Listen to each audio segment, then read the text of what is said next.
Hi, I'm Jenny Barker of newmenaturally.com. I'm a naturopath and health educator. I help people to discover if they have food intolerances, as I believe that removing food intolerances from your diet is one of the most powerful ways of changing your health. So in this week's video, I'm going to be talking about hormone health and food intolerances. I'm also going to be giving you a hot tip on a supplement that you can take to not only improve your hormone health, but to improve your digestion as well.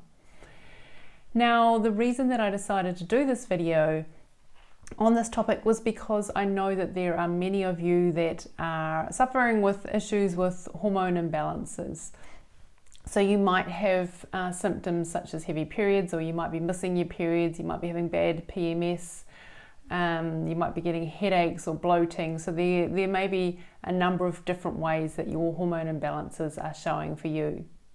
So I just want to quickly tell you a story about a client that I had in recently. She was 47 and she was having her periods were only every 3 months or so. She was having a lot of hot flushes. And so I assumed that she was going into, becoming perimenopausal. And we did some work on her gut health. And after we had done that work, then those hot flushes disappeared and she started to get her period back regularly, so every 28 days. So just by working on that gut health, it changed her hormone health. When I'm talking about gut health, I'm talking about your microbiome. So in your intestines or in your gut, you've got 3 to 4 kgs of good and bad bacteria, viruses, fungi, and these can get overgrown with some of the bad ones. So you want more of the good ones. You're always going to have some of the bad ones, but you just don't want those bad ones to get overgrown. Now these bacteria and viruses and fungi are so important for so many functions in your body, including your balancing of your hormones, your ability to sleep well, to have good energy, to help synthesize some of your vitamins. So it's really important that you do have good gut health.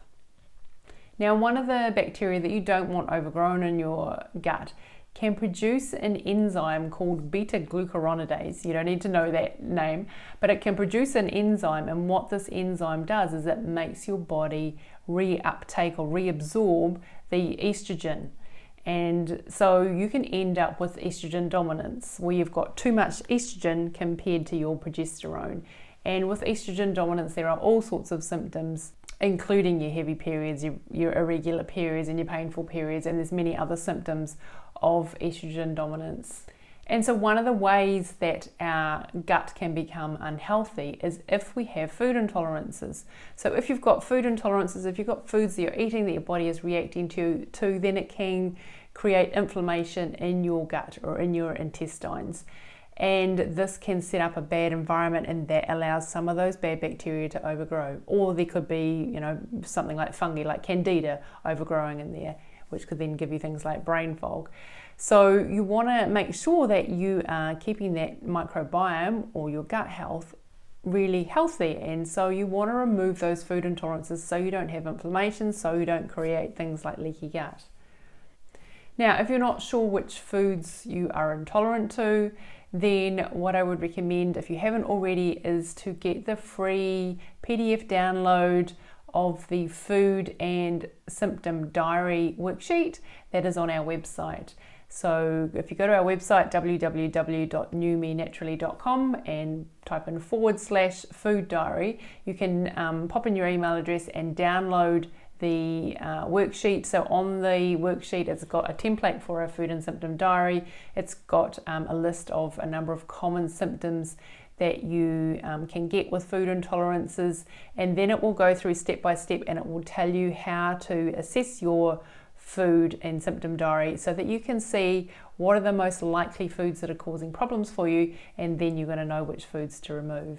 Now to the hot tip on the supplement that can help with hormone balance and digestion. So the supplement is zinc. So yes, you may have heard me talk about zinc before, because I do go on about zinc because it is so important and it is so common to be deficient. So almost all of my clients would be on some form or amount of zinc, because it is such a common deficiency. So even if you've got a really good diet, yes, there's definitely foods that you can eat that are going to increase your zinc levels, but most people just from their diet, even a healthy diet, are not going to get enough. So I would recommend that you're having at least 15 milligrams per day. Now you might need higher doses of that, but when you get into the higher doses, I would recommend that you work with someone who is trained, because you want to make sure that you're not going to put other things out of balance by taking too high doses of zinc. But zinc is super important, not only for your hormone health and your digestion, but also for your immune health, for your skin health, for brain function, making the neurotransmitters or the brain chemicals in your brain, so it can affect things like mood as well. It's needed for sleep, for your production of hydrochloric acid in your stomach. It's just needed for so many things.